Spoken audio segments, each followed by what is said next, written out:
What is up, everybody? It is episode 17 of Bono's Gaming tonight. Here with the OG crew, we got Yugi 601 and Falcon. What's Tactics. up, everybody? Let's do it. I'm so ready, bro. I'm so ready. Oh yeah. Oh, it's time. Absolutely. Earlier today, I had thought about calling you Yuki Bear and Boo Boo. But I decided not to do that because I didn't think Falcon would like it if I did. Not Boo Boo. Oh my gosh. Hey, Boo Boo is actually a W though. Like he's actually awesome. Okay. That's funny.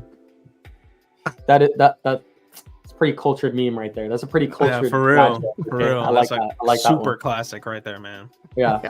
You're going way back.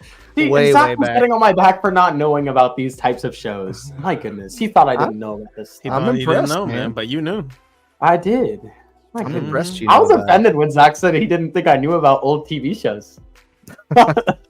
He starts quizzing me, bro. My gosh. All right. Sorry. Yeah, that's funny. Yeah, Zach couldn't be here tonight. I think he had work stuff or something. So, but you know, it's cool. I'm glad you guys are here. I'm excited to talk to you about some Xbox stuff that was announced last week and some Nintendo predictions that maybe we have for tomorrow because there's a big Nintendo Direct tomorrow, and we'll have a little Bible talk in there as well. So yeah. Man, I what have you guys been playing? How's it been going? Okay, so mine probably won't go that far because, in short, I have been sick for the last week, and I've actually gotten sick twice in the last 30 days. I've gotten sick twice for like a whole week period. So I was like not sick for a week, and then I was sick, and then not sick for a week, and then sick again. And I've been overworking myself recently. So I've been doing a lot of stuff for my church, and I've been doing a lot of stuff for streaming, and then a lot of stuff for my family, and then a lot of stuff for my friends. So I'm going to have to rearrange my schedule and cut out some things. But yeah, I'm still a little bit congested. People might be able to hear it in my voice, or they might not. And if they can't, perfect. That's great. That's even better for me. You sound amazing. As I should. Let's go. But I actually have been playing a mobile game, which is actually available on console too. I've been playing a game called Slay the Spire while I've been laying in bed. Oh, yes. You guys may know what it is. I'm assuming you guys do based on your reaction. Yes, but yeah, yes, Slay the Spire is a game where you go into this dungeon and there's 3 levels to ascend to. You basically fight monsters and go through these random wacky rooms and buy abilities in order to help you get through the spire. And it's a card battle game. So you use your cards in order to attack the enemies that are on the screen, and your goal is to not die. So it's a really fun dungeon crawler. The replayability is so good. I've been actually kind of addicted to it. Probably not a good thing, but yeah, I used to play it a lot in the ages, and then I re-downloaded it while I was sick. I also downloaded this other game called Auto World, which most people probably don't know what that one is, but it's a tycoon game. So I like tycoons. Fun fact about me that people don't really know, because I'm always playing Fortnite or I'm playing something else. Like I'm playing horror games or I'm playing Fortnite. So, but yeah, I was playing a game called Auto World. Pretty fun. Huh. Well, that's awesome. Yep. Yeah, Slay the Spire is a really good game. I don't know the other one you mentioned. Fun. Yeah, Auto World is not that popular. It's actually a really old game that used to be on like the iPod Touch. It's just it's a little bit of nostalgia for me. So because I used to always take my mom's iPod and play that on my mom's iPod. Gotcha. That's cool. Yeah, that's really cool.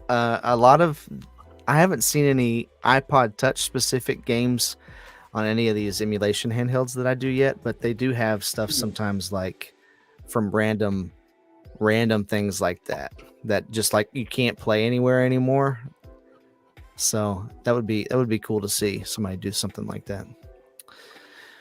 Oh man, what about you, Yugi? What have you been playing? Anything? Yeah, that's what's funny, because he was mentioning mobile games, and like I've been so busy that I haven't even had the chance to like sit down and play any games. So I've been dabbling in those because like a lot of birthdays came up. We just had Father's Day. I was planning a lot for that, and most of my time has been like preoccupied with doing stuff at home. But oh yeah, happy Father's Day, YouTube. My bad. I never sent you guys a message. No, you're good. You're good. I'm not a daddy yet, but I was there for my pop, and yeah. But anyway, throughout the week, like it's just when I've been reading a lot, so I would be on my bed, and then I noticed something popped up on YouTube that now they have games on YouTube. So that struck my attention, Now, I don't know how was that. Did you try it? Well, here's the thing. Okay, so I'm not taking it seriously, obviously, because they seem like almost AI generated. Like, like I swear, like they seem like they just do like what's the like common, mobile game style and just make that. Right. I don't know if this is the case I got premium, but there's like no commercials, so I guess that's a plus. I don't have to worry about ads. Yeah, I'd say that's a plus. Yeah, so most of the time I'm just like, it's good to kill like an hour or two. You know what I mean? Like matching games and like little matching games and card games. There's a decent variety. One of them is like it's like a bunch of riddles, which was pretty fun.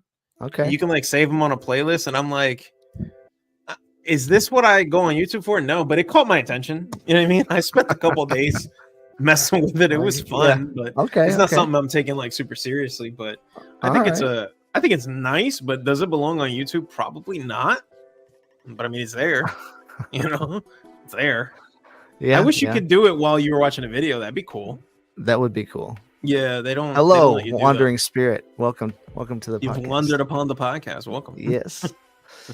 That's what I've been playing. Just mobile games, like little fun ones here and there. There's some good ones on Google Play. That was the original plan for Stadia, Yeah. Was that you could be watching you could be watching Falcon Tactics stream Fortnite and then join him by just clicking a button within YouTube and taking you into the game through the cloud and play with Falcon. That was supposed to be, that was a feature that they advertised when they announced the service, and it never came to fruition. Well, obviously it would have to be some kind of checks and balances system there or something, so that you wouldn't just have random people joining you or whatever. Of course. But yeah, that was supposed to be a feature. That's so interesting. Yeah, mobile gaming, you know what I mean? It's still got its moments. I love that emulation is easy on mobile, especially if you got Android. So, of course, dabbling on some Pokemon. I named them after like famous, artists or something to keep it fun. Like Michelangelo, Raphael, Donatello, Leonardo. Like those kinds of names. Recently. Yeah, it's actually kind of funny. Yeah. Absolutely. I was like, dude, if we name them, we should.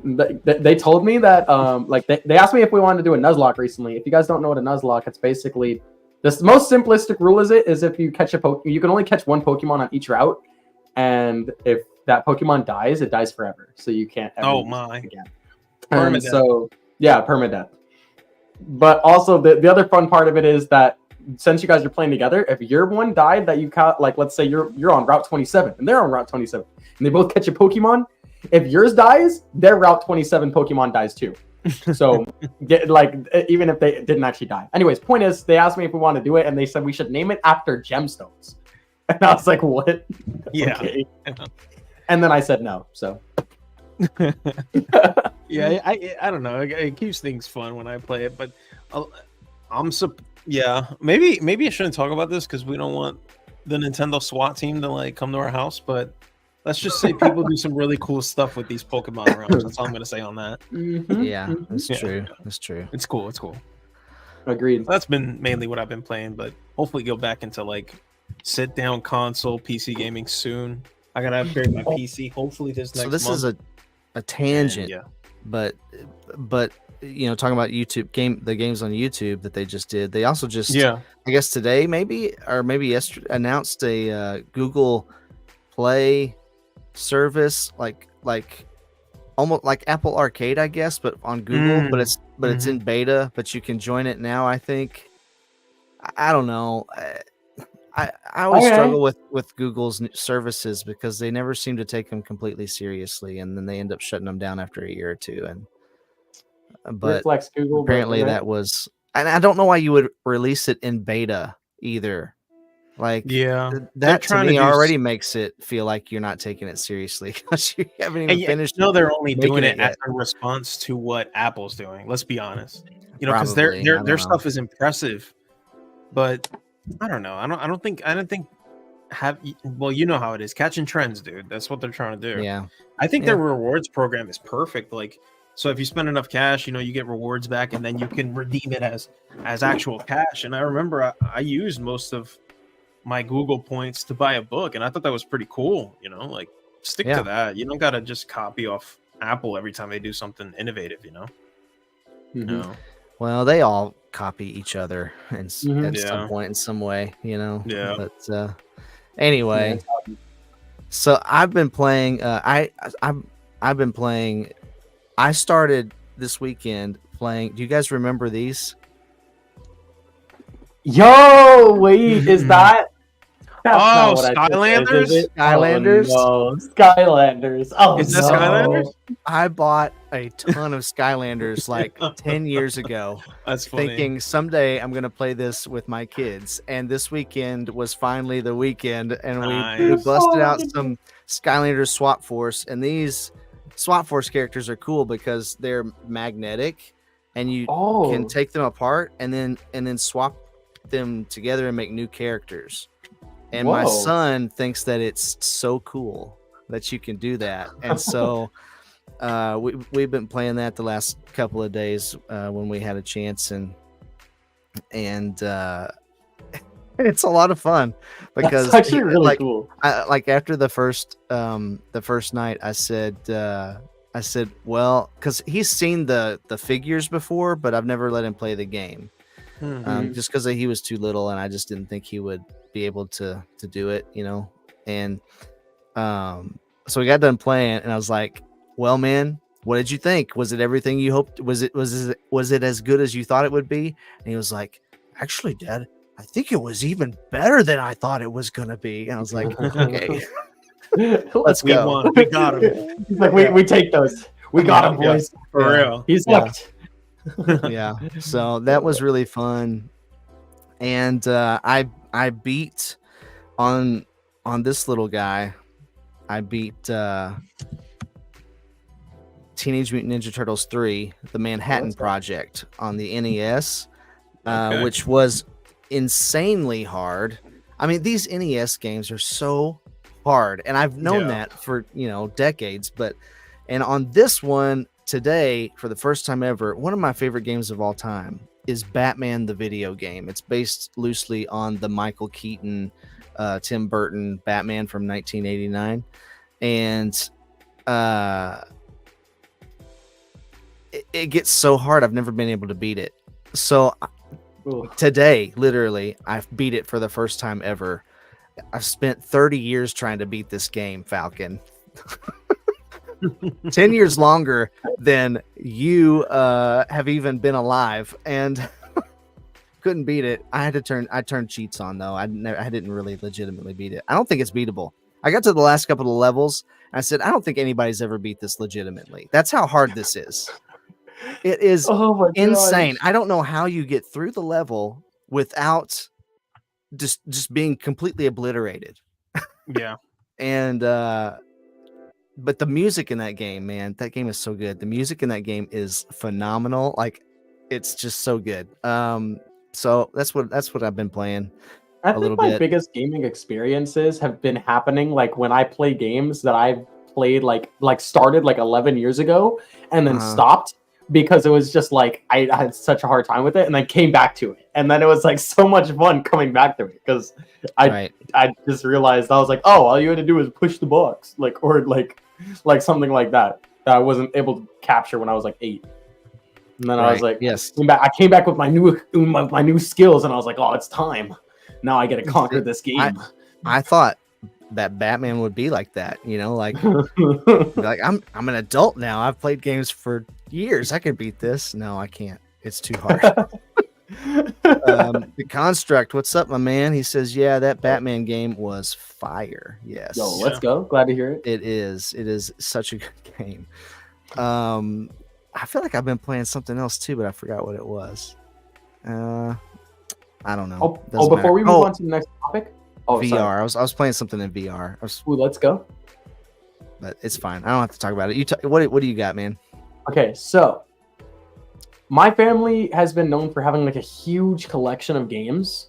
Yeah. And recently, due to having a Wii with a bunch of games that are digitally downloaded, we decided to get rid of all those games because we have them digitally downloaded. So we decided to get rid of discs. You mean? Yeah, we decided to get rid of the physical discs and some of the old consoles because we have like duplicates of other consoles. Okay. And we're trading them in to get 2 PlayStation 5s. Okay. And so I'm gonna get a PlayStation. I'm gonna get a PlayStation 5 in like a week or so. That Astrobot convinced you, bro. That's what it is. It wasn't the Astrobot. Okay, my brother was doing something else. Like he was already gonna do this, and so he asked us. He was like, "Hey, are you fine with me giving away these games so we can get this?" He wanted to do it for Dragon Ball Z Sparking Zero. That's coming out. Well, is that coming out soon? Yeah, it is. It's coming out like I don't remember when it's coming out, but it's like coming out in like the next like couple months or so, right? I think so. Yeah.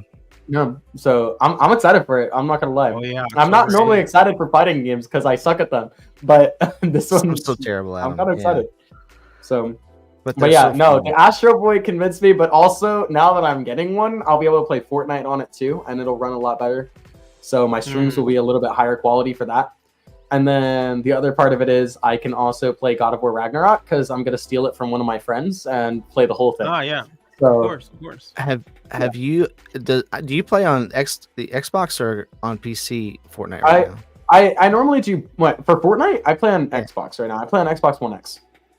Okay. So I don't think it does the Unreal Engine 5 like the nanite and lumen stuff. Effects. No, it doesn't. And like the frames are 60 are capped at 60. The graphics are capped as well. Because I don't have access to them. When you get it and you turn on that nanite and lumen stuff, it looks so sick. It looks so good. Dude, I can't wait, man. I can't wait. Because even my PC isn't like a tank enough in order to run it, even when I'm not streaming. So I'll try and run it, and then my PC's like, you're fun. Yeah, and it still runs at a solid 60 with those on. So it'll be good. It'll be good. Yeah. I'm fine with that. Hopefully I'll have a little less ping too, because my Xbox is kind of a hunk of it's junk. Not that good. Yeah, I'm like it's not that good. So I'm excited. I'm excited to play a new gen console. So that'll be fun. Yeah, that will be fun. That's cool. All right. So speaking of new gen consoles, Xbox had a showcase last podcast. We talked briefly about the what PlayStation had announced, which wasn't much.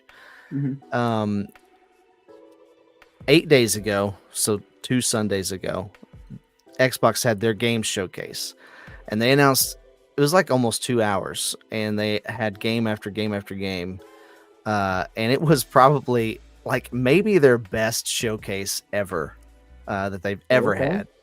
There were so many games that they announced, and I don't want to talk about all of them by any means. I don't know if you guys saw that or not. Unfortunately, I didn't have time. I didn't watch it. I pulled up a few trailers that I'm just going to kind of let play while we kind of talk about them. Okay. And some of these are, have like whatever these ESRB things in front of them. May contain content inappropriate for children. Hide the kids. Yeah. So the big one probably that got the people most excited was Gears of War. This new Gears of War game. You guys played Gears of War before? Mm-hmm. Yeah. I played Gears of War before. Okay. Yeah. Me too. It's been a while though. But that was like golden. That was like golden 360 days, though, man. It really was. Yeah. And so it's coming back. I heard that 5 was really good. I haven't played it, but everybody seems to like 5. But this is a prequel game. So in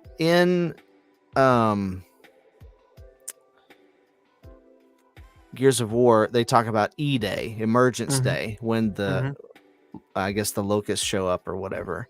And this is that game. It's called Gears of War E-Day. So it's going to be like the origin story of everything, I guess. And so they're bringing back Marcus and Dom. And so here you got an in-engine cutscene. So they're essentially saying the game is going to look as close to this as we can get it to look. As close to this. Because this is supposed to be in the engine that the game is built in right now, not a pre-rendered cutscene. But it's kind of dark. It's kind of hard to see, but there's the gun has a bayonet on it, not a chainsaw. And that's one thing that people keep pointing out, I think, is that he's really struggling to take down this guy. Well, there's your keep your there's your content. That was it right there. Yeah. Avert your eyes, children. So then this happens, and you're like, "What? Whoa!" And this is E-Day. So he, there's the pit. The ground's opening up. Dom comes in and catches him, and this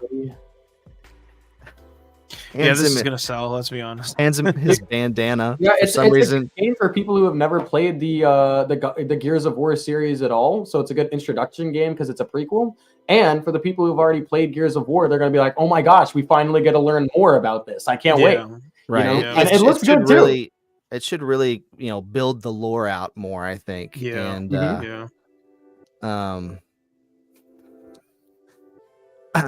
looks clean. I'm not gonna lie. No, it does look good. It does look good. I used to be a shark amongst fish in Gears of War.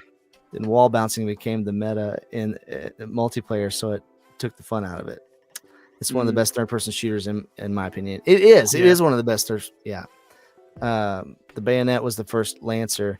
The chainsaw came later in the wars. See, he knows what he's talking about here. You got the lore down. Third-person shooter isn't Fortnite the best third?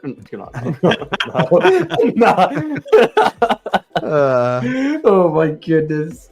But I love in this trailer. I think this is just hilarious. In this scene where he gets slammed up against the ceiling, he loses his bandana. Yeah. And it falls off of him, and you can kind of see it fall off of him in the trailer. But then when Dom grabs his hand at the end and pulls it up, he immediately hands him his bandana, like right there. Where did you get that? It's like, why did you pick that up before you saved my life? Why did you take the time to pick that up before you caught my hand? So I fail to see how that is important. I think it's part of it. It's iconic, that bandana is part of his look. That bandana is very important. All right, it gives him. Yeah, that's why he was losing the fight, because he didn't have the bandana on. That's probably why. Yeah. So yeah, I don't know. I think that obviously this is not gameplay, but people are excited about it, so I wanted to go ahead and mention it. It'll probably be awesome. It's been a while since we had Gears, and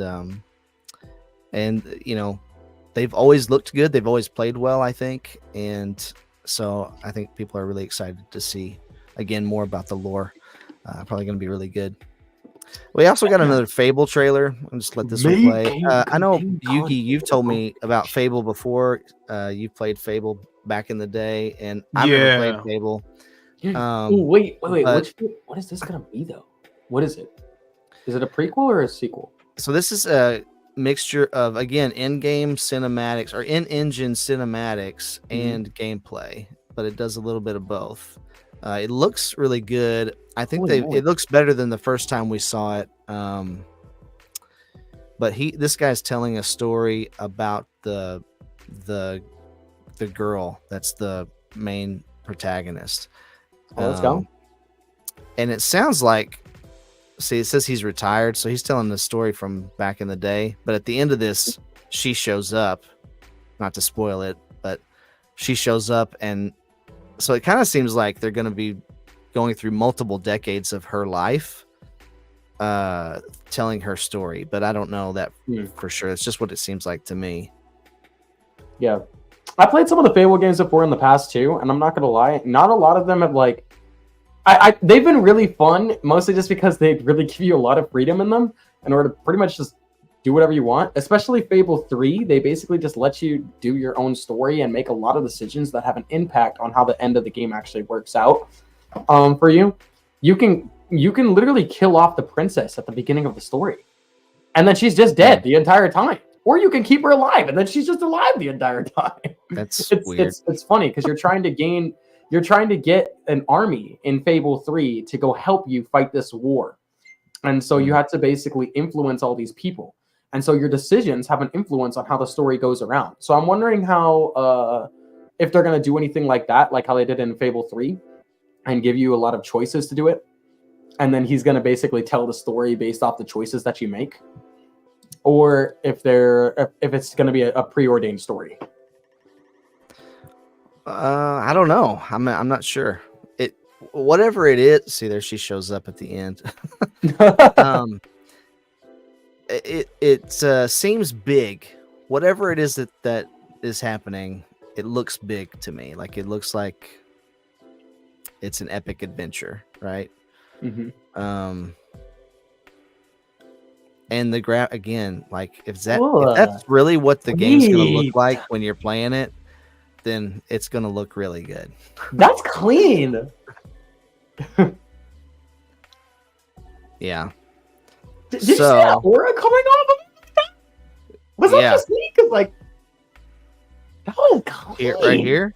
Yeah, right here. Look at this. Yeah. What the? Yeah, that mist. Yeah, it looks. Yeah, it looks cool. That looks really good. It looks really cool. Mm-hmm. We also got another Indiana Jones trailer. This one. Well, let's go. This one, man, I thought a lot of it was just again another cutscene. Like we get some gameplay, like what do you call it? Just like this montage here at the beginning, just some real brief glimpses of some of the gameplay, I think. But then they go into this cutscene. And the cutscene is like on this like ship that's trapped on top of a mountain and it's frozen. And he finds some kind of artifact on this ship. And then I guess the Nazis are after it too, and they show up and this whole thing plays out with all this dialogue, and it is like totally classic Indiana Jones, like the original trilogy Indiana Jones style comedy. And I'm not gonna lie, I'm here for it. It kind of sold me on the game, and yeah, it was a big goofy, but sorry, it's super goofy. But I'm like, yes, let's go, let's do this. Yeah, give me classic Indiana Jones, dude. I think that's gonna be a big seller on it because, like, dude, the Indiana Jones movies were so great because of the way that they told their story. It was so unique in that sense back when it was first released, and nothing else quite did it like Indiana Jones. And so I'm excited to see how the story goes for the game itself. I'm like, that was one of my main things that I was excited for when I saw the trailer. I was like, yo, are you telling me I basically gotta watch another Indiana Jones movie and play in the movie? Like, I gotta play Indiana Jones? I can't wait to try this. This is gonna be fun.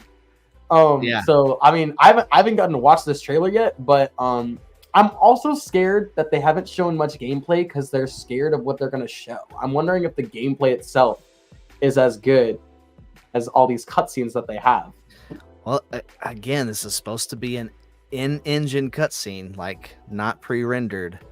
So this is supposedly what these guys look like, in the game. These are the character models in the game. So we'll see. I don't know. Like the crazy thing is that Xbox has spent all this time buying studios for years, and we haven't really seen much come out of it. And it finally feels like, after this showcase, we're gonna start seeing some stuff. And I don't know, but that, I don't know, that looks really good though. That's not bad. Yeah. So I don't know. You guys fans of the Indiana Jones movies, the original ones? No, actually, I hate them. Okay. Imagine. No, I'm joking. Don't worry, guys. Don't worry. I love them. Canceled. Canceled. Oh just suddenly. Oh, where did Falcon Tactics go? He's out of the call now. Interesting. Wandering Spirit thinks the graphics look amazing. This guy dancing is hilarious. Oh my goodness, I love it so much. They got the personalities down so great. I love it. Falcon. Yeah. Hi, Jason. Nice to see you, bro. Dude. Yeah, the graphics really do look good. I think that's the thing that's like the most stunning on all these games recently. I'm really happy to see that they're actually like using the biggest amount of graphics that they can use on all these games. Because it looks so good. Like it looks close to real. Like it's for real. I don't even feel like I'm watching a game anymore, man. Yeah, no, literally, I'm like so enthralled. Like I stopped talking for a second because I was like, it's got the charm and everything. You could tell. Exactly. She does this little sleight of hand thing, and then like she's like, "Here's the thing you're looking for." Oh wait, never mind. It's a grenade, and then she drops it. Okay, she drops the stone. For some reason, it's back in her hand. I don't know why she didn't put it in her pocket. But then Indy immediately throws it back to her. Like, she just dropped it. Why did you just throw it back to her? He's like, this time, put it in your pocket. Please. Imagine. It's so goofy, but it's just perfect. I mean, it feels like classic Indiana Jones again. Yeah. So I'm really excited about it. I think it's going to be good. This is a huge cutscene. It is. It's really long. It's really long. Yeah, I'm a Metal Gear fan, so this ain't gonna bother me. It's probably one of the longest. No, literally, it's not gonna bother me either. That's what I'm saying. I'm buying it more for the story rather than the gameplay. I'm not gonna lie. You're gonna be definitely able to eat some popcorn while you play this. No, literally, I'm gonna go buy a bag. Like I might stream it on Twitch, chat. I might stream it on Twitch. Okay, I might go grab a huge bag of Cinemark movie popcorn. Wow. Okay, and literally play the game with the Cinemark popcorn. Yeah. Like the hand-to-hand combat is clean, man. Yeah, it looks nice. It looks really clean, doesn't it? Yeah. Mm-hmm. Yeah. It looks very clean. Yeah. Okay. All right. So we're gonna get a copyright strike from Falcons singing the song. Bro, it doesn't even sound that accurate. They're not even gonna know. They're not gonna know. So we also got probably my favorite trailer of the whole thing was this Perfect Dark trailer. I'm a huge Perfect Dark fan from the N64. It's probably my most played game on the N64. In that game, she works for Carrington, the lady who just jumped out the plane. Yeah, her Agent Dark. In this game, at this point in this trailer, she's working for the bad guys in the original game, which is Datadyne. So, but to me, it looks like in this trailer, Datadyne, she thinks Datadyne is the good guys. She's working for them as their agent, but she's going to find out that they're actually the bad guys, and she's going to switch over to working for Carrington. But this is pretty much all gameplay. This looks good, man. I like the user interface. It looks nice. It looks clean. It looks so clean. And you'll notice in the bottom left corner, she has gadgets. So there's your gadget wheel or whatever. So she's a spy. She's going to be using gadgets throughout the game. And then here in a few seconds, we're going to see the bottom right, the weapon will show up. And in the original Perfect Dark, like if you picked one of the harder difficulties to play, you had gadgets that you had to use to complete certain objectives. If you played it on easy, you didn't really have to do any of that, but if you played on the more difficult ones, you did. So I'm excited to see the return of the gadgets. It looks awesome. I think it's hilarious that these pipes she climbs up are yellow, because everybody always jokes about stuff you climb in games being painted yellow. But yeah, they always are though. Some parkour stuff going on, like Mirror's Edge almost. Yeah, I was literally about to say that. But she's got all this like X-ray vision stuff. Yeah, going the X-ray vision reminds me a lot open of up, Mirror's Edge too. Like you know, because like the way Mirror's Edge was played is that like you would use this like feature where like all the things that you can interact with and that you could do parkour with turned red. They're like, hey, you need to go this way because you can climb on that, like type of a thing. Or you can smash open that door, but you can't smash open that door, like type of a thing. They basically lead you in. And so I like it. I like her little. Let me see the gunplay, man. So here's the weapons, right? And you can see the weapons in the bottom right corner. That takedown shocks this guy, then switches over to regular bullets and shoots this guy. Destructible environments. She's got that hammer on her, dude. Got bullet time the bullet timer. This game looks like a freaking Mirror's Edge game. I like it. Through the wall. You see the wall crumble right there. I can see that smoke screen. and she's gonna go into this, and I don't know how this is supposed to play out for That's real. some John Wick right there, bro. Yeah. Yo. Yeah. Wait. How do you? I wonder how that's gonna be played because that was clean. Yeah. How do you get to those guys so quick? It has to be some kind of like you've already selected them as targets before you go into that sequence somehow. Maybe they cut that part out. That's what I feel like. But if you'll notice, even I thought this was really impressive. Watch the destruction in the environment here. So every weapon in the original Perfect Dark has 2 abilities, and she switches those. So we see those the return of dual ability weapons.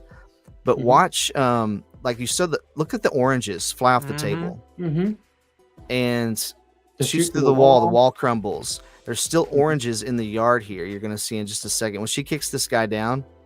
The oranges are you can kind of see them for a minute there in the yard. Yeah, they're falling on the ground and stuff. Like they're so the ones that you knocked off are still there. Right, and usually when stuff is destroyed in the environment, like it disappears, right? Yeah, it dissolves away. But it looks like it's going to stay wherever it goes. I've always loved those games where like you could literally just like insert. Like I'm not gonna lie. You know, like those games that are just amazing. They have a great story and then they have great gameplay, but you're interested in the thing that's the stupidest thing that nobody is like interested in at all. It's like those types of things are like the things that interest me. It's like I'll clear out the whole entire area and clear out all the enemies, and then I'll go back to the orange and kick around the orange on the ground. Like I'm that type of person, and like I really love those types of things. So yeah. I like that. So this is obviously like a sci-fi game, but it looks like it's pulling a lot of inspiration from the original game while doing something new. I think it looks really fresh. I don't know. I'm excited for this one. Unfortunately, they did not give us even a release year, which makes me think it's probably 2026, and that's kind of a bummer because what we saw already looks really good. Release it now. Just give it to us. And it was originally announced in 2020, so it's already been 4 years. I don't know, but there were rumors that it was having trouble and that they had canceled it and all this stuff, and then here they are showing it off, and it looks great. So I'm really excited about it. It gives me like Cyberpunk vibes, but they probably don't want to make the same mistake that Cyberpunk made when it launched, you know. So I'm okay with them taking a while. Don't do really that. Good. Yeah. But that gunplay, everything looked really good. Almost a little too good. So because of my skepticism, I'm naturally gonna think it's not gonna be like that, but we'll see. Well, I mean, that was gameplay. How would it not be like that? Well, that's because they've done it before, Bo. They've done it before. Okay. They always do, bro. Even the gameplay looks better than it actually looks. You know what I mean? Like this is all upscaled and you know. You always wonder why the trailer takes them so long if it's all just gameplay. You know. Because they gotta do all the editing. Yeah, I'll give them the benefit of the doubt and assume that this is actual gameplay, but. I mean, it looks like it could be actual gameplay. That's the thing. I mean, like with all these other games that we've been seeing too, it's like I wouldn't be surprised. But I still have trauma from what was that game? Watch Dogs.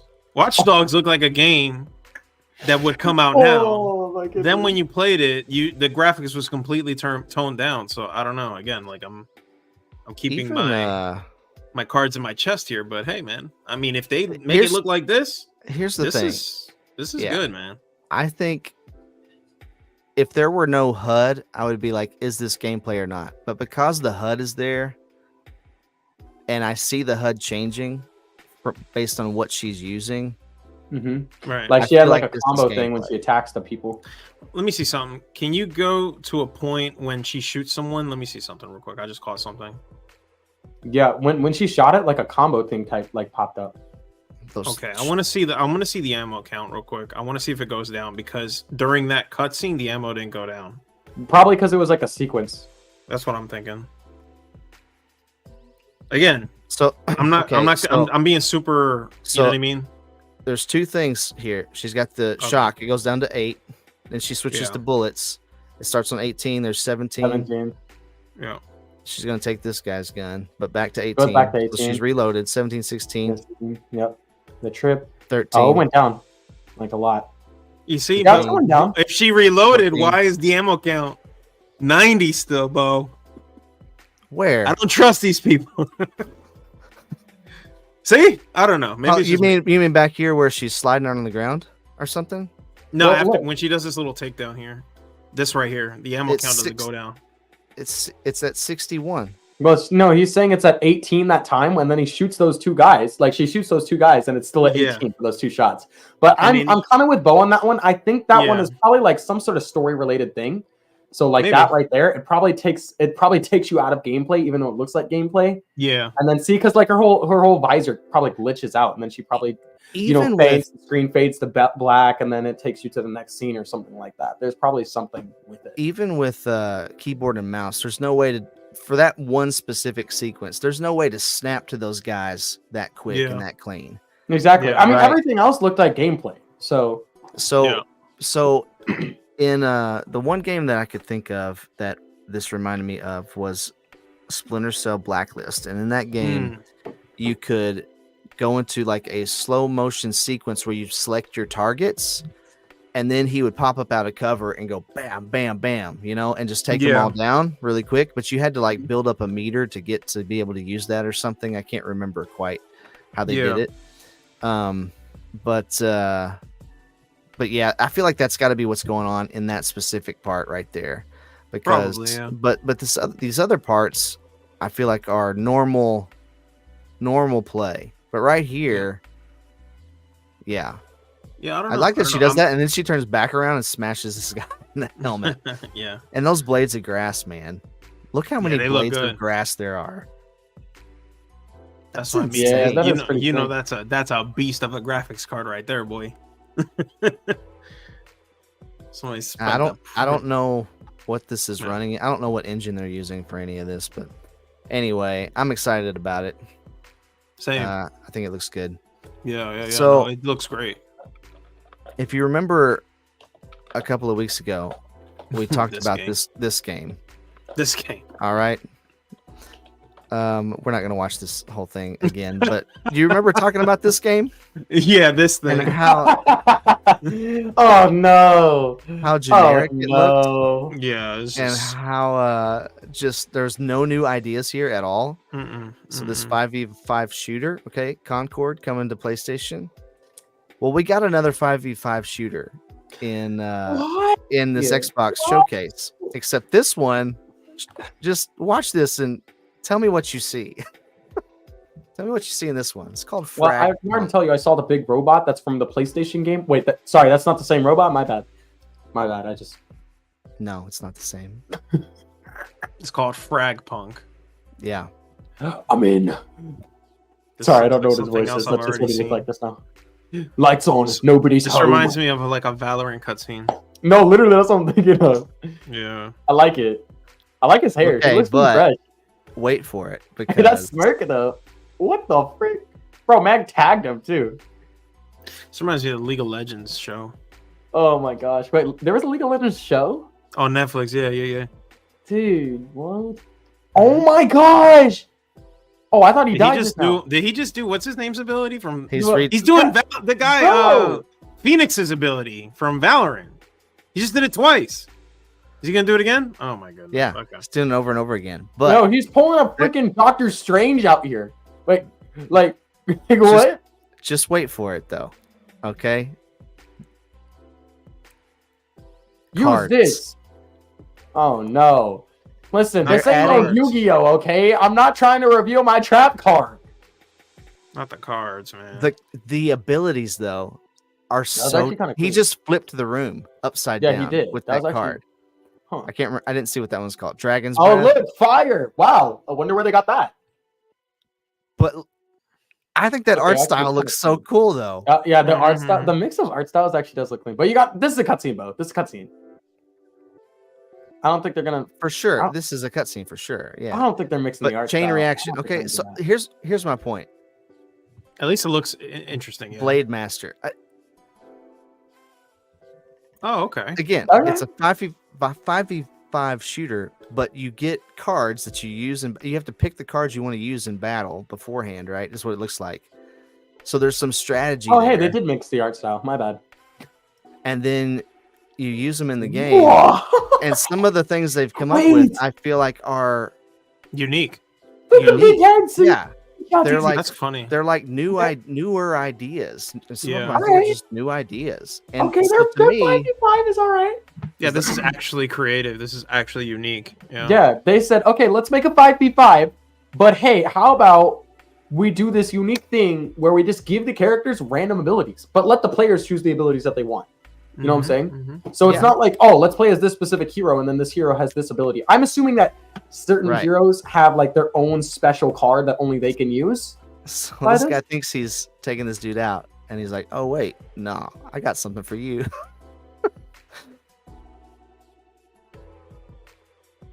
HUD remix. What? The HUD remix switches their HUDs. So he just swapped his health for the other guys. What? Wait, that's actually crazy. Yeah, isn't it? Okay, listen, this guy's flair is top 10, okay? I'm not gonna lie. Man has a riz. So, this is a 5v5 hero shooter that I'm interested in. I think this looks unique. I think it looks like they've actually put some creative thought into it. It doesn't look like it's just copying everybody else to me. I mean, there's definitely influences from other, various places, like you said, Valorant and some other stuff, but it's different enough that I think I might check this one out. Yeah, absolutely. Yeah, I like the art style. Sorry. No, actually, it looks really cool. Yeah. They put some thought into it. Yeah. Yeah. So, I don't know. I think it looks cool. Yeah. I'm wondering if HUD remix is probably going to be like one of those like top tier cards, probably like if you're about to die, you can switch it, the HUD remix on someone and then kill them instead of them kill you. Like, yeah. Right. That's probably going to be like, one of the most important cards. There's probably going to be the strategy of letting themselves get shot just so they can use HUD remix. Exactly. Like, oh, this guy's not shooting me back. He's probably trying to remix me. Yeah, he's not shooting me back. All right, I'm gonna go reposition. Like, yeah. Oh my gosh, wait. Depending on what cards they have, people would have to play this so much differently. That's actually crazy. It wouldn't even play like a normal 5v5. Yeah, how do you even this guy's acting pretty sus. I don't want to go towards him anymore. So in a normal hero shooter, like the heroes have attached abilities, right? So like if you're up against this guy, you know what his abilities are, but this, how do you know who has what abilities? Like, I think it just adds a whole nother layer to it, right? Yeah. I bet you when they show the 5v5 menu, like when you're loading into the game, it might show the 3 cards that they picked, because it looks like you pick 3 cards at the beginning when you pick your character. They might show like their 3 cards and like, okay, this guy has this thing. I hope they don't. Because I think that would ruin it. I kind of agree with you, but I also don't know how would that play out too? Because like then you're going to be like, oh wait, this guy has this card. Okay, now I need to play this differently, and you have to adjust yourself in mid-match. I'm thinking of how that would work, because if they want to make it, I guess if it's very casual and like couch play type of a thing, I'm fine with that. But like if it's going to be online and competitive, I don't know. I mean, if it's like, think of it this way, like, and when you play Magic, if someone plays a specific color, you'll know what kind of things to expect. So let's say like you see the team and at least they'll show like a type or color of cards they might have. Then in your head, you can start considering what type of cards they may have. You know what I mean? Okay. If it's like that, like you see how some of the colors are different, like some are red, some are blue. Yeah, because there was blue, red, and then there was the green one or whatever that was. Yeah. So maybe like green is like card effects. Yeah, like maybe purple's like melee. I mean, let's see it here. Yeah. Yeah, see how there's maybe that's colors. How they balance it, like you'll see that if this guy because there's probably cards that change the terrain, there's cards that interact with players, cards that deal damage, and then cards that like special cards. That's what I'm assuming. There's probably specials. Yeah. So like you got your 3 different types. Yeah. Hopefully, look, it's one that I would be interested in playing with you guys, at least to try it out sometime. Yeah, I'll play it. Oh, it looks great. Yeah. Because I was scared it was gonna be like that other game, and I was about to say, I was like, bro, I'm not playing this. No, this has way more. So much better than the other one. This actually has like personality. Right? Yeah. Yeah. I feel like even the characters are different enough, like they're unique enough. I don't know. Anyway, all right. So we got, let's see, a couple comments here. If anything, it's in first person. I want it in VR, but I became an Indiana Jones fan back at Temple of Doom. Yep. Let's go. As you should, bud.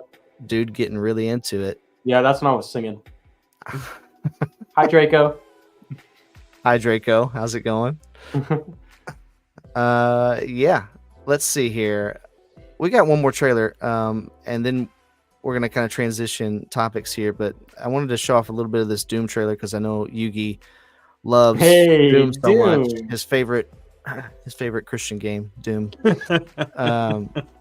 So this is a prequel. It's called the Dark Ages, and it's taking like supposed to be like medieval times, I guess.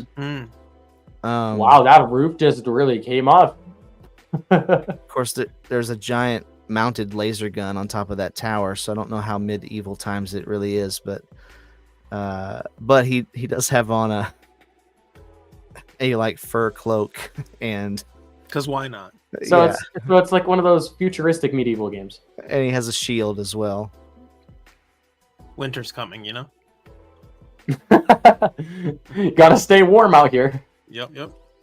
If he deflects that, I was like, if he deflects that with that shield, ain't no way. Well, watch the shield because it's about to go nuts. Look at this one. Whoa! Chunks up this skull. Oh my god! And just blows all of them away. Well, and the chainsaw on the shield. It's over. It's over. It's over. Yeah, the creativity here is actually really cool. I like these weapons. Captain America shield action. I like that. Yes, sir. Yes, sir. Honestly, I'm kind of a fan of the skull. I'm kind of a fan of that taking the skull and turning it into bullets. It's crazy. This is cool. There's a parry system. You saw that? That's really cool.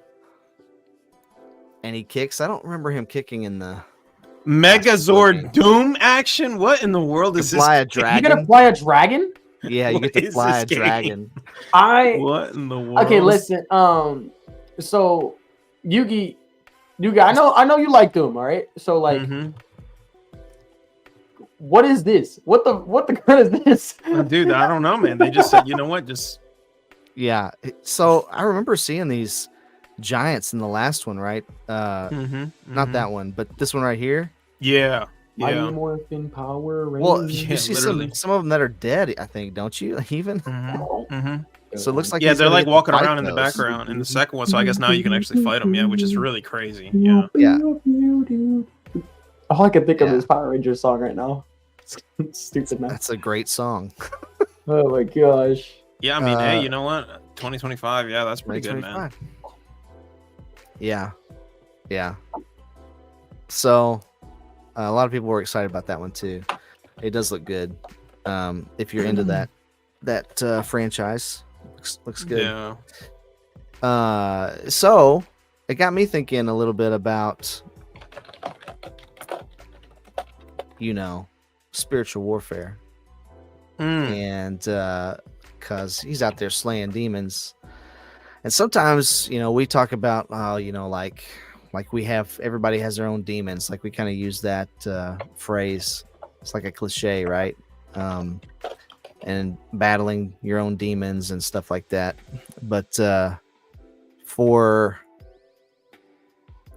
me as a Christian, I think about how real this is, that there is a real enemy out there that is, unseen, but very much real and very much against us and wants to destroy us. And how do we as Christians fight spiritual battles? Because we don't have a gun that chucks up a skull to go out slaying. That's not how it happens. And how do we encourage people who aren't believers to deal with those things as well? And so I don't know. I had some verses pulled up here that I thought we might read, but just kind of want to talk about that. Maybe hear from you guys, hear about your experiences for a few minutes, and and see what you think about this too, and pull from your knowledge. But one of the famous ones, I guess, when you're talking about this kind of stuff is from Ephesians 6. It says, "Finally, be strong in the Lord and in the strength of His might." I meant to put that on the screen before I read it. My bad. Put on the full armor of God so that you will be able to stand firm against the schemes of the devil. For our struggle is not against flesh and blood, but against the rulers, against the powers, against the world forces of this darkness, against the spiritual forces of wickedness in the heavenly places. Therefore, take up the full armor of God so that you will be able to resist in the evil day, and having done everything, to stand firm. And so then it starts to talk about what the full armor is, and it talks about part of it being truth, part of it being righteousness, part of it being the gospel of peace, faith, and the helmet of salvation, and the sword of the Spirit, the word of God, all these different aspects of armor. But it's an interesting thing to think about, that our actual struggle is not against flesh and blood, because what do we immediately do so often? We go after each other. When something is messed up, when something's wrong, we go after each other, and that's not the root of the problem. The root of the problem is never your neighbor. It is always something deeper, and it's sin, and it's the deception that comes with sin, and it's our enemy, the devil. And so I don't know, you guys familiar with this passage? Yeah, absolutely. Yeah. Sorry, I really need to use the restroom, so I can't think clearly. So give me 1 second. Yeah, go ahead. I'm going to talk about the schemes of the devil. Awesome. Yeah, because that's what it is. Stand firm against the schemes of the devil. Man, he's a schemer, and that is. Go ahead. Yeah, that's why he says put on the armor, because it's, again, like he says, we're not fighting against flesh and blood, and that so you can stand firm against it. And so, it's like these are things that definitely you got to interpret in the spirit. This is not something that you just read and you're like, I got to go out and buy a helmet now. Like, it's a little bit, each piece of that, armor stands for something that's very important. And these are the things that you can have to prepare yourself so that you don't fall for those schemes, right? Because we know scripture talks about, taking those thoughts and making them captive and obedient to Christ. Yeah. So we're fighting against, all types of stuff in the spiritual realm in terms of like temptations, right? Spiritual forces that are trying to cause you to stumble or to completely turn away from God. And so, these things, these I guess this, what's the word I'm looking for? The way that he's listing out all the different types of armors. I don't know if this is this exact passage, right? Where he goes through each one. Yeah, it is. Okay, so let me see if I'm gonna look at it myself right here. Because there is one where he talks about helmet, right? Let me see. Yeah, it's helmet of salvation. There it is. Yeah, I see down it. here in Verse 17. 17, yeah. And the sword of the Spirit, which is the word of God. Like these types of things, man. You can do like a whole sermon on this, man. Like talk about this for 3 hours, because it's true. Like when you're saved and you got the word of God, that's your defense and offense.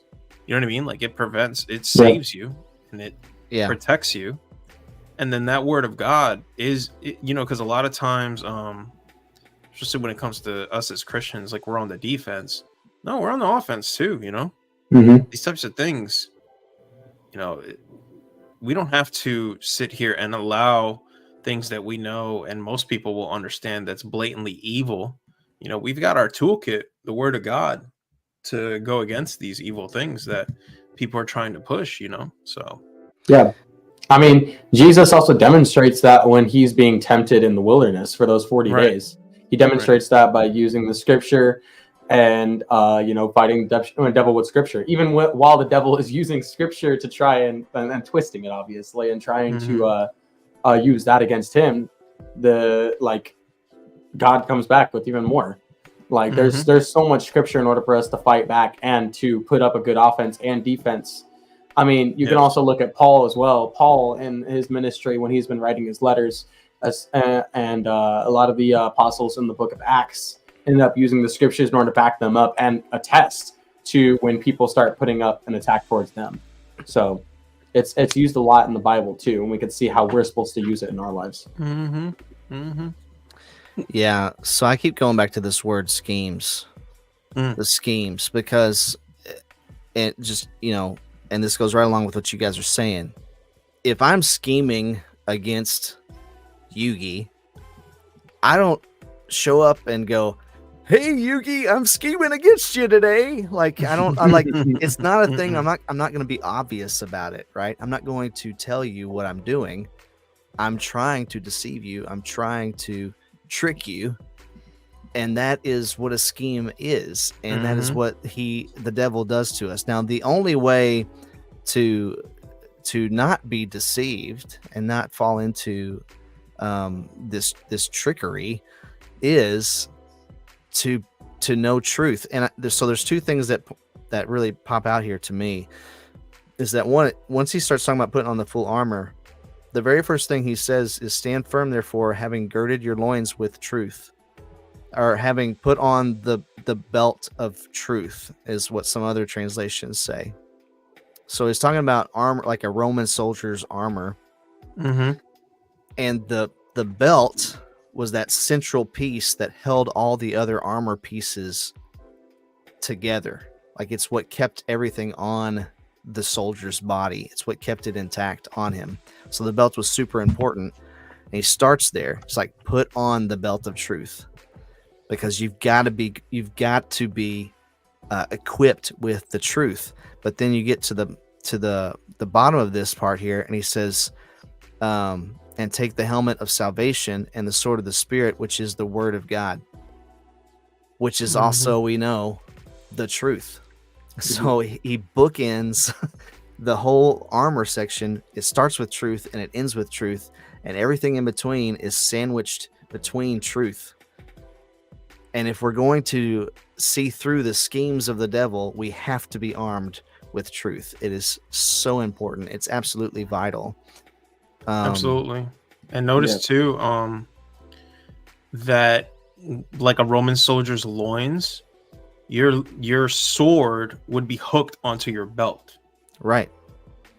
That's what I mean. It's very multi-layered, this type of like stuff, man. You can go on all day about it, but absolutely, yeah. That belt of truth attached to it would be your sword, right? And here the analogy is the word of God. And so, that's it's in alignment. That truth and the word of God is in alignment. Yeah, absolutely. I was also looking at, where was it? Here, for though we live in the world, we do not wage war as the world does. The weapons we fight with are not the weapons of the world. On the contrary, they have divine power to demolish strongholds. Like we're talking about something, when you start talking about the armor of God and that sword of the Spirit and his word and the helmet of salvation, all these things, we have weapons that are stronger than any weapon the world could form. And it goes on to, and again, we're talking about, if you're talking about truth here, which I think that they are, we demolish arguments and every pretension that sets itself up against the knowledge of God. Because you can't destroy truth. You can't take it down. It stands against all accusation, right? Yep. There's that verse we have the saying, the truth will come out, right? Because the truth, we say that's a very common phrase, and that's because the truth will always come out. And we take, you said this, Yugi, and we take captive every thought to make it obedient to Christ. And so a lot of spiritual warfare, right, is like internal. It's like stuff that's thoughts that we're having, things that we're feeling. But when we are grounded and kept together by that belt of truth, then we can take those thoughts captive and make them obedient to the truth of Christ. And that's not a weapon that we can go, to Target and buy or wherever and pick up. Mm-hmm. Yeah. A lot of it comes with time. Mm-hmm. We're also told to cast our anxiety on him because he cares for us, and to be sober, be of sober spirit, be on the alert, because the devil prowls around like a roaring lion seeking someone to devour. I always find it interesting how it calls him a roaring lion when our God is also called a roaring lion. He's trying he's trying to mimic him in that sense. It's not going to be something that we're going to be like, "Oh, that's the devil." Like it's going to be something that we're going to be like, "Oh, that might be good." We're not going to realize it until we're right there, and we have to be ready to put up that battle at any time. It's because he's a schemer. It's because he's scheming. Yeah. But you know what? It also goes on and says, oh, is it not here? I thought it was here. Oh, well, I guess I don't know. It's not there. But it does go on in Hebrews. It says, therefore he had to, this is talking about Jesus. He had to be like his brothers and sisters in every way so that he could become a merciful and faithful high priest in matters pertaining to God to make atonement for the sins of the people. For since he himself, again, this is Jesus, has suffered when he was tempted, he is able to help those who are tempted. And what an encouraging thought that he would put himself in that position, knowing that he was going to have to struggle and suffer and be tempted. Also that he could understand what we go through and be able to become a merciful and faithful high priest in all things relating to God, and to make atonement for our sins. Nobody forced his hand to do that. He chose to do that for us. So when we're up against these battles and in these temptations, and even just a battle for our mind, when there's lies pervading our mind, we can go to him and say, here's my struggle. I'm casting my anxieties on you. Show me the truth. Show me what is true and help me fight this thing. And I think that he's faithful to do that. And the last verse I had pulled up was from Romans 12:1, because I think it's so relevant here. This is talking about Satan himself. It says, and they overcame him, Satan, because of the blood of the Lamb. That's because of Jesus' sacrifice, right? And because of the word of their testimony. That's the believer's testimony. And they did not love their life even when faced with death. So they overcame Satan by the blood of the Lamb and the word of their testimony. And man, testimonies are by definition true statements based on your experience. They are truth, right? What you have experienced, and like you're a witness to it, right? And so you can't discount the blood of the Lamb. That's absolutely essential. But when you're fighting these spiritual battles, when you're fighting these demons, it is also super helpful to be around other people who can testify to the truth of God and how God has worked in their life, and who are willing to share what God has done in their life. Amen.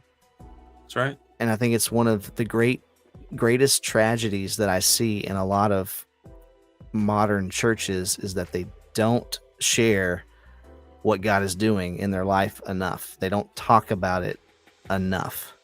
Yeah. And they should be testifying to it. So yeah, I don't know. Those are just some of my quick thoughts about what I do is I go to scripture. I go to the truth when I'm struggling with stuff. What does scripture say about me? Because I know what I'm hearing in my own head about who I am, or I'm no good, or I can't do this because I suck, or whatever the lie is. But what does God's word say about me? How does he view me? And once I start to see that and put things in perspective through his eyes, which are the eyes of truth, then the other stuff, I begin to take those things captive, every thought captive, and make it obedient to Christ. And then I can then testify and encourage other people with, hey, I was struggling with that, and this is what God did. This is how he healed me. This is how he delivered me from that scheming of the devil. Right. Yeah, man, because the thing is, to add on to that, like, in terms of like what you said earlier about like personal experience and how we need to be speaking up more about it, that's something I kind of been studying a little bit, trying to like dissect. Because here's the thing, like, we've allowed skepticism to like rule over ourselves and not realize that like most of us here, especially if you're Christian, you're pretty reasonable people, I would like to assume, right? Unless you can prove otherwise, unless you have good reasons to believe otherwise, our personal experiences are valid. You know what I mean? So it's one thing, like if I hear, hey, Yugi's dealt with bouts of hallucinations, maybe he, has issues mentally, he might not always, process things the same way as other people. I'm gonna take, maybe his word for it, and vice versa for somebody else, unless there's a good reason to doubt what you're saying. We absolutely have personal reasons to believe in what we believe. And so being able to speak about that and absorb it and genuinely listen to, the body of believers, you're absolutely right. It only improves our faith. You know what I mean? Yeah. We got to be able to. Sorry. Yeah. No, you're good. You're good. That's it. Like we gotta start being honest about these things, and speaking up and genuinely absorbing folks' testimony because it's valid, Yeah. Here's one of the lies is that he's like, you can't tell anybody what you're going through because no one else is going to understand it. Right. Or you got to be ashamed because nobody else has struggled with that. So if you tell people you're struggling with it, man, what a shameful thing to admit to. Like that's part of the scheming. That's part of the lie. And so it isolates the person. It makes them feel like they're alone when the truth is they're not. Yeah. Yeah, exactly. Because everybody goes through the same stuff, basically. I mean, at the end of the day. Exactly. So the circumstances and situations are definitely different, but the emotions and the mental struggles that people go through tend to be pretty similar across the board. Yep. It's got to be something that we need to be open to sharing. Right. Maybe because you'll hear some people say, and I don't know if you guys heard this before, like be careful who you share your testimony with. And then they'll insert reasons as to why. And I agree with that to an extent, but I'm saying in terms of fellowship in the church, we definitely gotta uplift each other with these testimonies because the feelings are real. And like you said, they're similar. And for the most part, we don't have good enough reasons to not believe these stories, and which can uplift each other, uplift the body and remotivate us because our God is alive. It's not just in the Bible that he was doing things. He's still doing things, and we need to talk about these things. Yeah, exactly. Yep. I mean, if I struggle with depression and Falcon gets up and tells a story about how God delivered him from depression, well then, and I hear that, well then what do I have to leave thinking? I'm thinking, well, if God can do that for Falcon, maybe he can do that for me. And not only that, but I realize, hey, I'm not alone in this. Maybe I can go talk to Falcon and hear more about his story. And so then there's bonds that are created and people become less isolated. And what do we know about, it's the old, like the Bible uses this analogy of sheep and how, the wolf or the lion will go after the sheep who is alone. Like they pick off the one that's alone. And so when you become reintegrated into the flock, you build those connections, man, you are stronger. But those connections are built through honest, truthful testimony of what God has done. Well, it talks about this a lot in a lot in the New Testament, and it talks about it a little bit in the Old Testament too, not directly, but by example, that fellowship is important, especially when you're talking about these testimonies and stuff. This is, despite this is one of our ways to fight. When we're gathered together, the Bible says to not forsake the gathering of the believers. Yeah. And and when we're together, you also see in Acts, the beginning churches, their main thing that they did wasn't going to go evangelize. It wasn't going to we need to go do these amazing things and these miracles. It was fellowship. The main thing that they did that started off the church was them gathering together and talking with each other and sharing these stories and trying to grow in their faith together. That was the main thing that boosted up their faith. And that was the main thing that kept them even stronger together when people started learning new things. And they were like, I'm not sure how I feel about that, but you know what? I'll believe you. I guarantee that some of the things that they were talking about in those days were not easy pills to swallow, especially when we were leaving behind the whole law that they used to literally build their life on. You know, I can only imagine that when people were talking about certain things in that day and age, that if they didn't have those strong connections with each other already and continued building it up, when Peter mentioned these things that God was telling him to him in visions about not having to do some of the things that were in the law, they wouldn't have believed him if they weren't trying to strengthen each other through those relationships. So I feel like we keep on forsaking that now, and we're not telling each other, and we're kind of being not I don't want to say gossipy. There's another word for it where we keep on doing things behind people's back. You know what I'm saying? It's like we would say it behind their back, but we wouldn't say it in front of them. In the same way, I feel like we kind of don't talk about the things that we deem as shameful, like you mentioned before. And we need to talk about it more.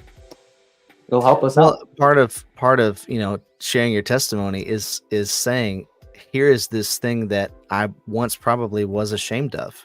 And so you're admitting to the thing that you were ashamed of. And I don't think that God is he's not the one pouring shame on you. That's again a scheme of the devil so that you don't share the testimony of how God delivered you from it. So see, even then there's a scheming behind you not sharing your testimony, because I don't want to admit that I don't know, I had an affair, or I struggle with pornography, or whatever the thing is, just you don't want to admit that, so you don't talk about it, even when God's delivered you from it.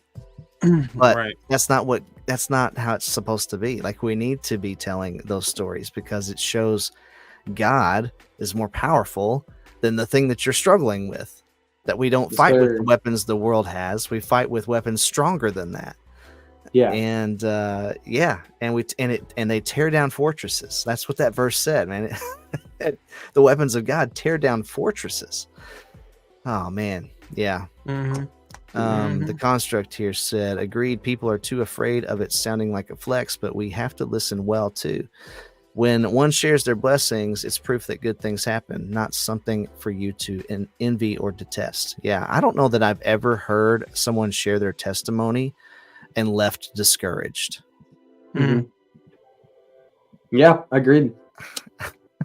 We do this thing in our youth group where we have our seniors get on stage and get behind the pulpit before the message, and we have them share their testimony of what God has done in their lives during their high school year. Because there's already so much that God has done in their lives that they could share their testimony and encourage all these newer people that are coming in, all these other high schoolers and junior hires, as they go into their junior high and high school experience. And so, dude, every single time we see so many junior hires and high schoolers talking about, oh my goodness, I struggle with the same thing, and seeing that they got through it helps me be able to get through it too. Or something like, oh man, I didn't even think about it like that, and that boosted my faith. I'm like, I didn't even know people could go through something like that, and the fact that they conquered it is so amazing. It's like we hear so many comments like that after the seniors share their testimonies, or after our leaders share their testimonies. So we need to do it more. Do it for it. Powerful thing. It's a very powerful thing. Yeah, it does touch people from the outside, whether we realize it or not. Even in the earliest accounts of like Genesis, you'll see it happen like twice. Now, I don't know about Abimelech. I don't know if he's an actual like character, because sometimes people say that it might be like a generic name for a ruler. I don't know if that sounds right, Bo. More or less, it could be the same person, depending. But there's twice two accounts where in Genesis he says like, we see that God is with you. Yeah, we can tell, and let's make a deal, because we can tell that your God is legit, right.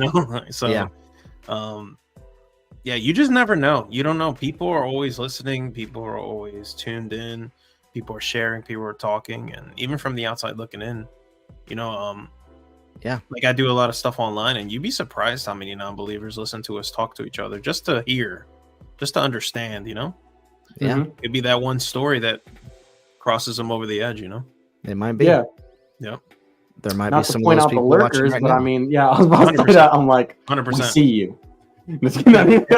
And we're glad you're here. Exactly. Yeah. Dude, we embrace you guys. I would give you guys a hug, but you guys probably wouldn't want a hug. Hugs are the best. I would take a hug from you. Dude, did you know? Okay, random fact before we switch it to the next topic. Did you know that apparently people are supposed to get 4 hugs a day in order for their brain to work psychologically? And people barely get 1 hug a week? I think it's been proven scientifically that hugs make you live longer. I think they've done studies. It is scientifically proven that you should be getting 8 hugs a day and you will live longer if you get 8 hugs a day. Genuine hugs. 8 genuine hugs. Yeah, that would make me that would improve my mood a lot of days. That literally thinking about that improves my mood, and then thinking about the fact that I don't get hugged at all every day makes me sad. Yeah, we're gonna have to change that. See, listen, there we go. It's the depression. Hug people, share your testimonies. Okay, people. Hug and share testimony. Oh man. Well, that was a good talk, guys. I appreciate it. And we're gonna move into our last topic here real quick, because I know we're running out of time. But I did run a poll today. Again, too late. I need to do these on Sunday instead of on Monday, because I'll probably have like, I don't know, double this amount of votes tomorrow. But but I ran this poll about Nintendo and their kind of dormant IPs a little bit, and asked if you could have one remastered game announced tomorrow of these 4, which would it be? And put in Star Fox Assault, which GameCube, right? Most of these are GameCube. F-Zero GX, Metroid Prime 2 and 3, and then Xenoblade Chronicles X, which was on the Wii U. So it's not as old, but it's kind of trapped on the Wii U. And we've gotten most of Nintendo's Wii U games ported to the Switch, including we've gotten 3 Xenoblade games on the Switch. Really, it's probably more like 4. The Torna game was like almost like a DLC, but it was almost like it's a full game. So I don't know how you count that, but anyway, I don't know. Personally, I would pick Xenoblade Chronicles X because I think that's a really good game, and I like to see all those games come together again. But any of these could be possible. But we got this Nintendo Direct. They announced today that it's coming tomorrow. It'll be yes, sir. 40 minutes long. 40 minutes.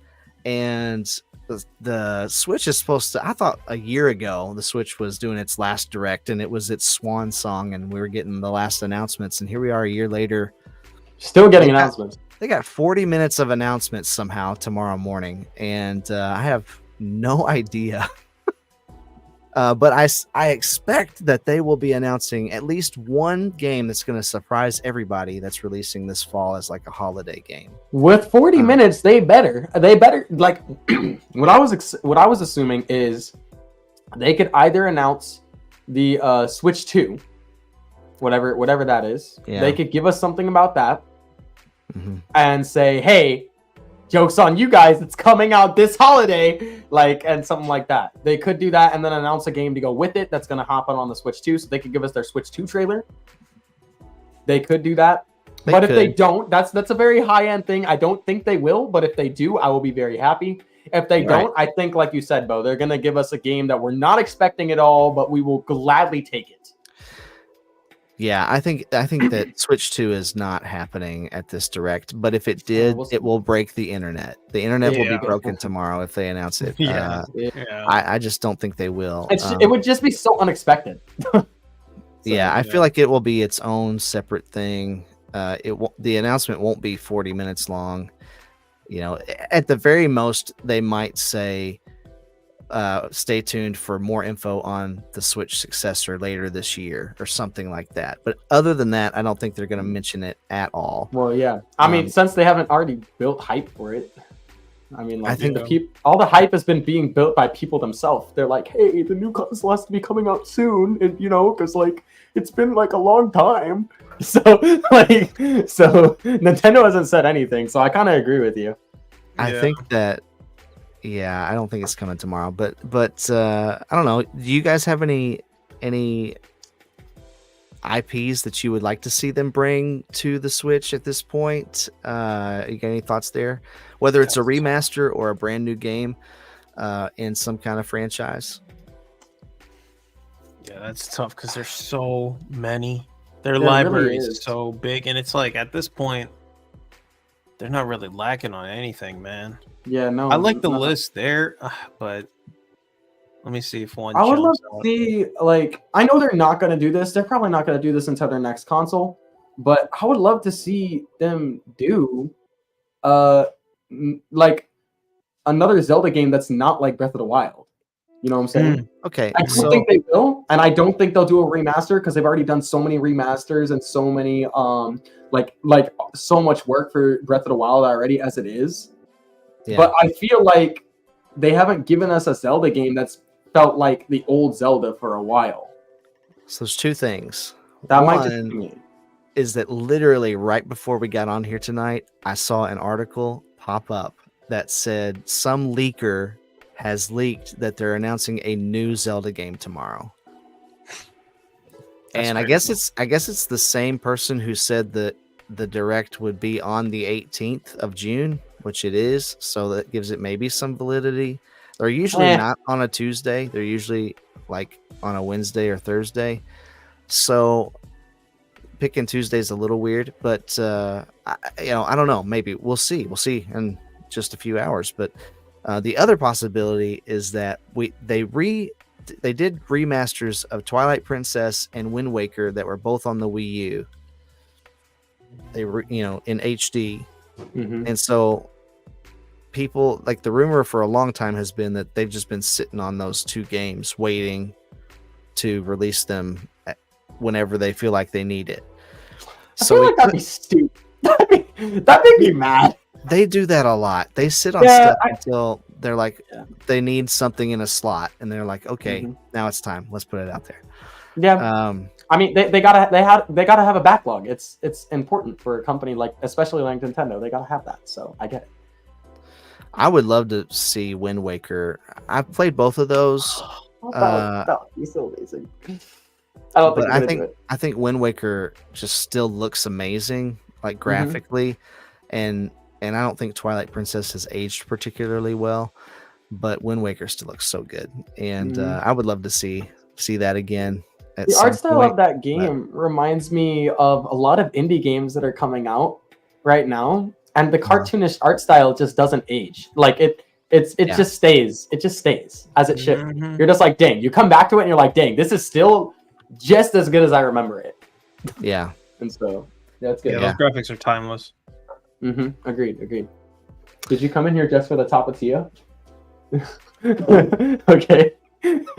And the Wind Waker HD on the Wii U, man, it brought some quality of life improvements to the gameplay as well. Like, it was a really good remaster. So I definitely wouldn't mind seeing that one. But yeah, that would be cool. But who knows? Yeah. I would also love a Star Fox game because we haven't really gotten a Star Fox game on the Switch. I think Star Fox would be fun. Star Fox would be a pretty good game to do one for. That's what I was going to say in your poll as well. If I was going to vote, I would vote Star Fox. Yeah. Yeah, I feel like there's no excuse for them to not be bringing these games from older ports back into new ones. You know what I mean? Like, I think like Didn't Sunshine come out like for a limited time or something? Yeah. Like that's so frustrating. You know, like stuff like that. Like I feel like that's there's no reason for these things. But again, the library is so big, it's hard for me to be upset with them. You know, that was a really weird move by them. That was a really weird move. Yeah. Any of these would be great. I mean, F-Zero GX, people want that game. We got Metroid Prime 1 remastered, so why not 2 and 3 before 4 comes out at whenever 4 eventually comes out.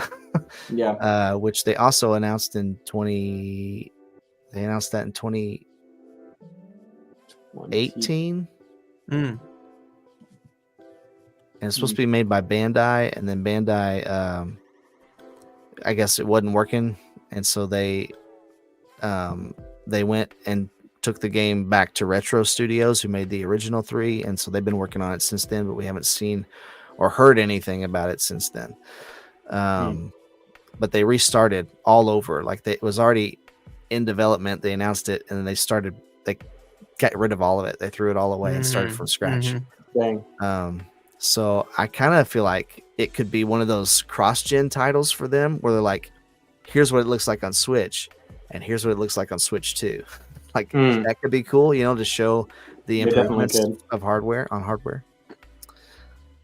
Yeah. Cool. Yeah. So yeah, I think there's a lot of things to look forward to. I mean, either way, even if they don't sporadically come out with one of these, like with a new Zelda game or with any of these IP remakes, I mean, with 40 minutes, they're definitely going to come out with something that's going to grab our attention. So I know either way, there's still a lot to look forward to.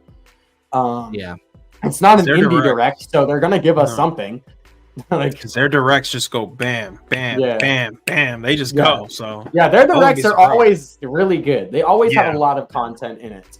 Especially when it's not the indie directs and it's just the actual full-on Nintendo directs. Yeah, all the mainstream AAA stuff. So but even the indie directs, they really pack. Well, I'm not saying the indie directs are bad. I'm just saying like it's it's going to be a lot of games. That I'm sure, because they don't usually do really long segments. Like there's not going to be a game they're going to show a 5-minute trailer on. You know? Yeah, like, exactly. Yeah, no. I think the longest that they normally do is like 2 minutes and 30 seconds, and then they try and switch it off to something else. Yeah. So they keep their trailers fairly short too, because like they release the trailers as the direct is going on, and like when you look at them, they're like a minute and a half, possibly 2 minutes, and then it's like that's the cutoff.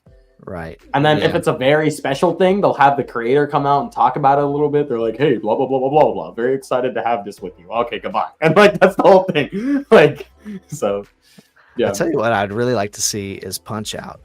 A new Punch Out game. That would be fun. It's been a long time since we've seen Punch Out, but I feel like that'll never happen because of the way the world is now. Like, there's too many like stereotyped characters in Punch Out. And I feel like they won't do that now, but the Screenlight said not technically a remaster, but a Mario 64 remake or sequel with elements of wonder integrated through would be bonkers, dude. Okay, actually, Screenlight, dude, that's actually a really good. That's a really good one. I feel like if they made another 3D Mario game like that, but they've already released a lot of Mario games as well, so I feel like they probably wouldn't go with Mario. That's my mindset on it. A Mario 64 remastered in Unreal Engine or remade in Unreal Engine, like we've seen fan. It would look pretty clean. It would look sick. Also, an Ocarina of Time remake in Unreal Engine would look. Dude, people have been making so many remakes of Ocarina of Time, just because they want to upscale it and make it look so good. Like, dude, I've seen that game with shaders. I've seen that game with upscales at 120 frames. I've seen it with graphics updates as well. It's clean. Seeing that, if they made a remaster of Ocarina of Time, like, what if that was one of the things that they were waiting on too? What if that was one of their things that they just had on their sideline? Who knows? Who knows? Oh my goodness. My wallet already feels a disturbance in the force. Yeah, well, my wallet is empty, so it's felt a disturbance for a long time. Oh my goodness. Oh man. Well, we're about to wrap it up here. What are your guys' fave FPS games? That's really easy. I already talked about it tonight. Perfect Dark on the N64, Time Splitters 2 and 3 on the GameCube, Halo 1 and 2, and I guess 3 also on the Xbox. Those are some of my favorites. I would have to say Halo. I can't remember it because it's not one of the Halo 1, 2, or 3s. It's can't remember the exact name. Dang, I'm blanking out on it. But it's one of the Halo games. Anyways, I promise it's my favorite. Anyways, but there's Halo, and then I'm not gonna lie, 007 for Wii has always been a favorite for me.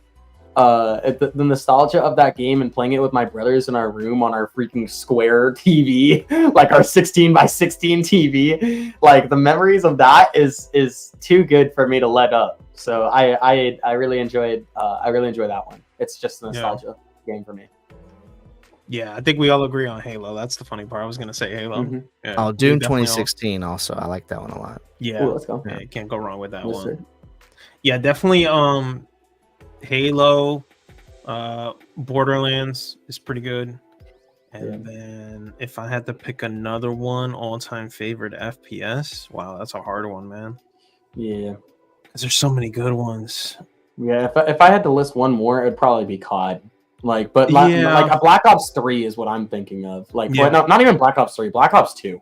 Black Ops 2 was more fun for me, playing it with my brothers in our room. All the stages were really good, and the weapons and the zombies was fun. So, yeah. You guys hear about the Halo Combat Evolved remaster possibly on its way to PlayStation? Never thought I'd live to see the day. Never thought I'd hear Halo on PlayStation. I mean, the way things are going, it's the fact that we're having the conversation, right? It's gonna happen. That's what's crazy. You think? What's crazy is that they just did a remaster of all the Halo games. Yeah, like not that long in the Master Chief Collection, but the rumor right now is that they're doing it again for PlayStation, and it's going to come to PlayStation and Xbox, obviously. Yeah, I mean, and it might. Crazy. It just might. Yeah. Like back then, obviously, like when Xbox first came out, it was like, no, what, are you crazy? Now it's like I could actually see it. Yeah, right. A couple of years ago, I was in your neck of the woods, Falcon. I was out in California, so I was like 1,000 miles away from home, and I went for a wedding that I was in, but I had taken my Apple iPad and I had taken a PlayStation 4 controller, and I was playing Halo on my Xbox Series X, which was here in my house, over online, like streaming it from here 1,000 miles away to California onto my Apple iPad, playing Halo with my PlayStation 4 controller. And I just stopped and looked at what I was doing, and I was like, never in my life would I have imagined that this would be possible. That would be playing Microsoft Xbox on an Apple iPad with my Sony PlayStation remote control. I mean, that is crazy. Yeah, it is. I want to answer Rorinora's question, but I gotta go. I'm sorry, guys. Oh yeah, you gotta do what you gotta do. Yeah, dude. Mondays are always so busy for me, so it's like I tell Bo, like I give myself 10 minutes of time. Bo's like, all right, 7:30, guys, and I'm like, all right, 7:30, I gotta leave. And then we get to 7:40, 7:45. Dude, when you need to go, you go. Okay. Yeah, I want to stay longer. That's the thing. I love talking with you guys and having these game conversations. And like, honestly, my favorite thing has been talking afterwards, even if it's for like a minute or a couple minutes too. So I'm like, absolutely. Yeah, I'm like, I need to literally, I just need to like get a plan another time to call you guys and just hang out. Yeah. So that'd be cool. We can do that for sure. All good. But do you see Spider-Man coming to Xbox? No. Go, man. You go. Hey, tell us where we can find you actually, and then leave.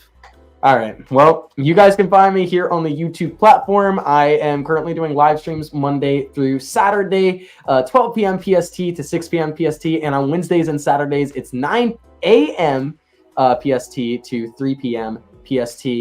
And then you guys can also find me on Twitter. I've been making a lot more posts on there. And on Instagram, I'll be making a lot more direct posts where I'm talking to the camera as I'm trying to up my social media posting, because I'm trying to get onto a social media competition for Netflix called The Circle. I don't know if you guys have heard of it, but if you guys have, yeah, I'm trying to get on that because honestly, I think I can win very easily. Not the point. I think so. The other thing I'm doing is I'm trying to do a Fortnite tournament on the 22nd, 5 days from now. I'm trying to do a $10 Fortnite tournament. I already have 62 people signed up, which means that there is only which means there's only 35-ish spots left because I need 2 of them in order to commentate. So yeah, there's only a little bit of spots left, guys. If you guys want to hop on in, you guys can find that on my website, falcontactics.net/the-tactics-solo-cup. But yeah, that's pretty much it. That's awesome. Oh, man. Very good. Very good. Well, thanks for being here, man. That was the first time that I didn't stutter it, by the way. I got it through. That was incredible. You did an amazing job. Killed it. Yeah, I'll have to clip that and then just paste that over my screen every single time you ask where they can find me, because it was way too. I normally when I do things like that, I have to take like 5 takes, bro. What the crap? I did it good. You did. Okay. You did. Yeah. Hey, I'll be seeing you over on X as well. I've been doing more stuff over on X. We're streaming. I've seen you liking. Let's go. Yeah. Hi X. Hi Twitter. Yeah. No, I see that, dude. Let's go. Yeah. I realized I need to do a lot more stuff on Instagram and Twitter. I'm not like wasting my time not doing things on it. So I got to do it. Got to get it done. Yeah, anyways, dude, what you got to do. Much appreciated for you guys having me on. Sorry to leave before it's over, but I gotta head out, dude. Thank you, Bo. See you later, Yugi. Man. Appreciate it. Bye, chat. You guys are awesome, dude. This was fun. Yeah, absolutely. We'll see you soon. All right. Peace out, guys. Peace. Yugi, brother. Yeah. Tell us where we can find you too. Unless you got something else to say about Nintendo. No, I don't got nothing else, man. Yeah, I'm excited to see what they got to announce tomorrow. It's just, again, the pool is just so vast. It is. It could be anything. So I like to refrain from predictions, but I do not envy you as a relatively new Switch owner, because you're coming in when the catalog is full. Yeah. It's almost it's overwhelming. Yeah, it is. It's reminding me almost of PS2 days. That was kind of like how it was during that time. Yeah. It was like what wasn't there to play. And that's kind of the same case with Nintendo. Now you've got pretty much anything, anything at all. Yeah, and they're coming up on selling as many Switches as PS2s were sold, which is a lot. It's like 150 million, or maybe more. I can't remember the exact number, but yeah. So I'll give them that for sure. They definitely got the library. So again, whatever it is, I know it's going to be good for the most part, Yeah. But yeah, like other than that, yeah, man, you guys can catch me here, Yugi601, either Yugi601 or with an underscore on any platform. Definitely don't know when exactly I'll be able to come back, but I'm looking within this next month for sure to stream right here on YouTube. So you'll catch me on here playing all types of games. There's a lot of good stuff coming up later this year. So, there's almost no way I won't be able to get back on and play a lot. You know what I mean? So I'm excited. Yeah. Well, we're excited to watch you. Thank you. I miss my PS2. Well, good times. It was a different era back then. Yeah, a lot of good stuff. A lot of good stuff. Absolutely. And my name's Bo. You can find me right here on Bo Knows Gaming. I'm working on 2 reviews right now. One is of this guy, which is I've done a lot of vertical handhelds. This is probably the most unique one of all of them. It has a 1:1 screen ratio. So all this black border you see at the top and bottom is actually screen there. It's a square screen. It's really tall, really great for like Nintendo DS and vertical arcade shooters, and Pico 8 if you're into that. Game Boy Color. Those games look really good on there. And then I'm also reviewing at the same time this little guy, which is the opposite. It's super small. This is a 2.5-inch screen, and but I played, like I said earlier, I played Teenage Mutant Ninja Turtles 3, The Manhattan Project, and beat it on here. But man, this just slips right into your pocket. This is the Ambernick RG28XX, and I've been having a lot of fun with it. It's kind of stolen my heart a little bit more. I wasn't expecting to like it all that much, but it's pretty fun, pretty enjoyable. Okay. Yeah. So yeah, and of course podcasting and whatever else comes up. We're doing some VR content also as well pretty soon. But yeah, Very good. Lots of good stuff. So make sure you go follow Yuki and go follow Falcon. And thanks for being here tonight. It's been a really encouraging night and a lot of fun stuff to talk about.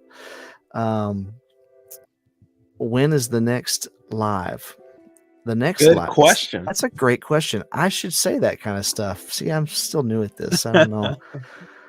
When is the next slide? Let me look at this calendar real quick. It is going to be on July 1st. July the 1st at 9 p.m. Eastern. We'll be here again live. Yes, sir. Yes, sir. Yeah. All right. Hopefully, Yugi, you're always welcome. Thank you. To come back anytime. I feel very welcome. It's awesome. He keeps calling me, guys, so I keep coming back. I mean, it's funny. All right. Yeah. Peace. And I'll be there. Stay safe. Thanks, guys. Appreciate it a lot. But y'all stay kind and encouraging out there. And as always, we'll catch you on the flippity flip. Flippity flip. Take care.